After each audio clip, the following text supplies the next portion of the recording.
Former military dictator Musharraf handed death sentence in high treason case. Before starting video, it is request to all friends kindly subscribe my channel and press bell icon to receive all notification, like, share and comment on video. A special court in Islamabad on Tuesday found former military ruler retired Gen Pervez Musharraf guilty of high treason and handed him a death sentence under Article 6 of the Constitution. This is the first time in Pakistan's history that a military chief has been declared guilty of high treason and handed a death sentence. The verdict was split 2-1. Article 6 of the Constitution says, any person who abrogates or subverts or suspends or hold in abeyance, or attempts or conspires to abrogate or subvert or suspend or hold in abeyance the Constitution by use of force or show force or by any other unconstitutional means shall be guilty of high treason. The punishment for high treason is death or lifetime imprisonment, according to the High Treason Punishment Act, 1973. The three-member bench of the Special Court, headed by Peshawar High Court Chief Justice Waqar Ahmad Seth and comprising Justice Nizar Akbar of the Sindh High Court (SHC) and Justice Shahid Karim of the LHC, announced the verdict in the long-drawn high treason case against Musharraf after hearing final arguments today. A detailed verdict will be issued in 48 hours. The former military chief is currently in Dubai in the United Arab Emirates. He was admitted to a hospital following deterioration of his health earlier this month. In a video statement from his hospital bed, he called the treason case absolutely baseless. "I have served my country for 10 years. I have fought for my country. This treason is the case in which I have not been heard and I have been victimized," he had stated. His team can appeal today's verdict in the Supreme Court.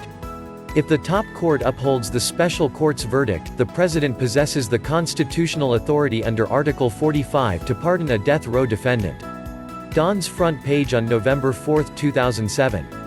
The high treason trial of the former military dictator for imposing the state of emergency on November 3, 2007, had been pending since December 2013. Musharraf came to power after ousting then Prime Minister Nawaz Sharif in a 1999 bloodless coup. In an infamous purge in 2007, Musharraf imposed a state of emergency and placed several key judges under house arrest in Islamabad and elsewhere in Pakistan. He was booked in the treason case in December 2013, when the PMLN government under Nawaz returned to power. Musharraf was indicted on March 31, 2014, and the prosecution had tabled the entire evidence before the special court in September the same year.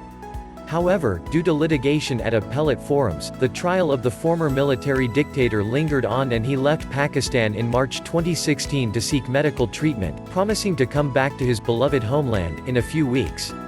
The special court was reformed 6 times during the course of the case. Delayed verdict. The verdict announced by the special court today was the one it had reserved on November 19. The special court at that time had said it would announce the verdict on November 28 on the basis of available record. However, days before the final verdict was to be announced, the Pakistan Tehreek-i-Insaf (PTI) government sought deferment of the announcement of the verdict and in a fresh petition, requested the Islamabad High Court that the special court be restrained from passing final judgment in the trial.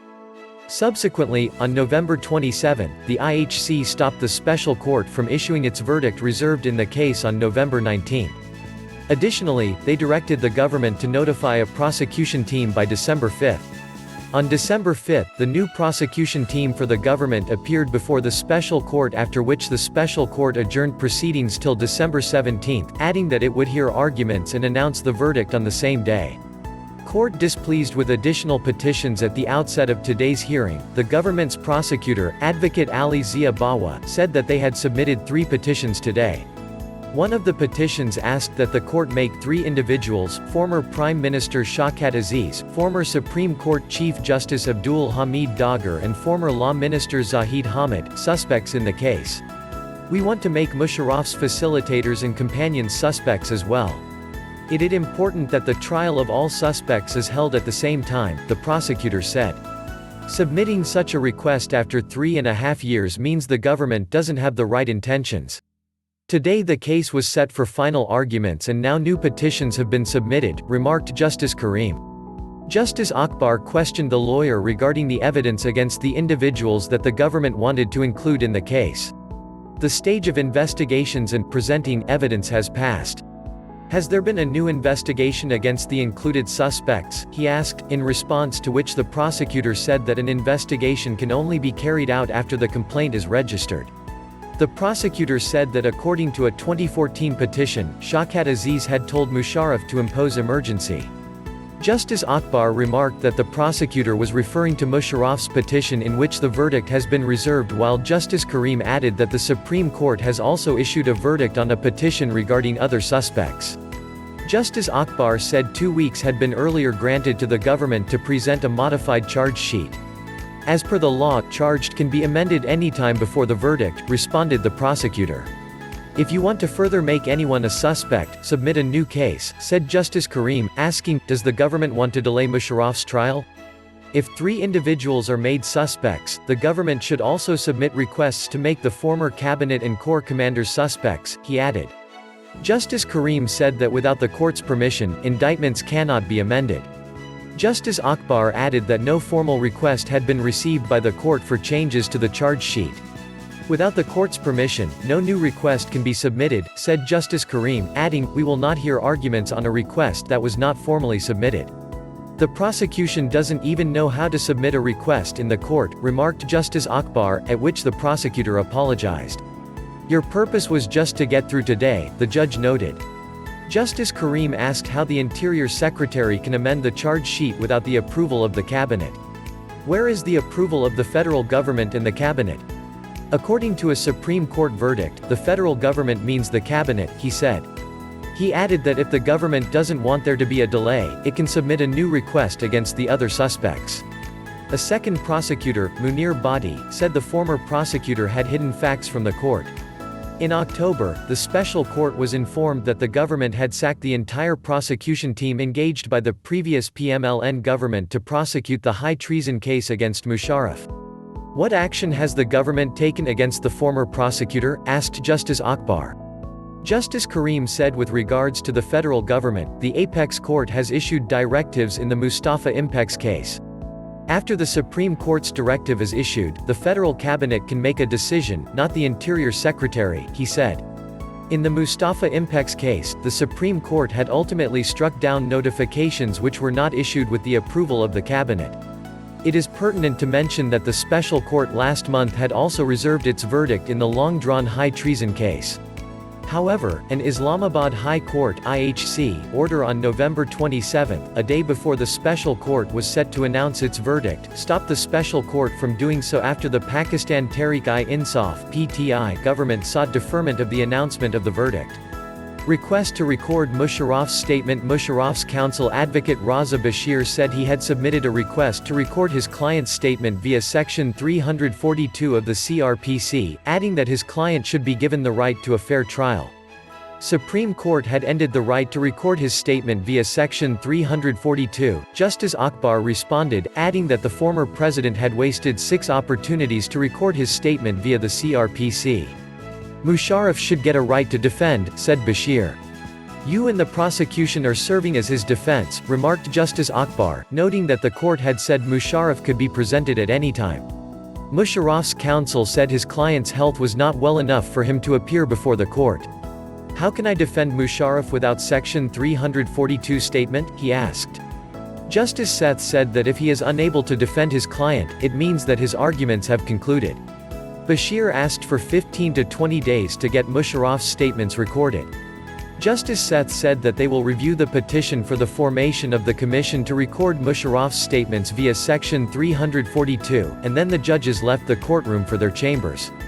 LHC recommends full bench hear Musharraf's petition. Earlier in the day, the Lahore High Court (LHC) took up Musharraf's petition against the special court hearing the high treason case against him, as well as his civil miscellaneous application that urged the High Court to halt the treason proceedings. Justice Syed Mazahar Akbar Ali Naqvi sent the file regarding Musharraf's case to the High Court Chief Justice, recommending that a full bench be formed. On Monday, the LHC issued a notice to the federal government to submit a written reply on Musharraf's application in which he asked the High Court to declare the proceedings pending before the special court and all actions against him, from initiation of the high treason complaint to the appointment of the prosecutor and constitution of the trial court, as unconstitutional. The court had decided that it would hear the application today alongside the main petition submitted against the treason case proceedings. During today's proceedings, additional Attorney General Chaudhry Ishtiaq A. Khan appeared in court on the government's behalf while Khawaja Ahmad Tariq Rahim and Azhar Sadiq represented Musharraf. The court asked how the LHC could hear the petitions if the petitioner is a resident of Islamabad and asked for an example of another case on the basis of which the High Court could hear the petition. Musharraf's counsel Sadiq said this had been done in the LNG case. The court also asked if the high treason case against Musharraf would be heard in Islamabad today, in response to which Og Khan said the special court will hear the high treason case and has also said it will announce the verdict today. Till the suspect's statement is not recorded under Section 342 of the Criminal Procedure Code. How can that happen? The judge asked. On Saturday, in an application filed through advocates Khawaja Ahmad Tariq Rahim and Azhar Sadiq, Musharraf had asked the LHC to stay the trial at the special court until his earlier petition pending adjudication by the High Court is decided. In that petition, the former dictator had challenged the formation of a special court holding his trial under charges of high treason and legal flaws committed in the procedure. IHC verdict binding on special court. After the IHC had halted the special court from delivering its judgment last month, the members of the three-judge court were of the view that the IHC's order was not binding on them. The IHC, however, ruled that its order of stopping the special court from announcing its verdict in the treason case was binding on it, special court, regardless of the fact that it comprises 3 High Court judges. The IHC in the written order stated, a plain reading of the Act of 1976, the Criminal Law Amendment Special Court Act, unambiguously shows that the federal government and the prosecution have a pivotal role. The trial proceedings under the Act of 1976, from initiation till conclusion, are dependent on the presence of the prosecution appointed by the federal government. The special court cannot, therefore, pronounce the judgment without affording a reasonable opportunity of hearing to the appointed prosecutor.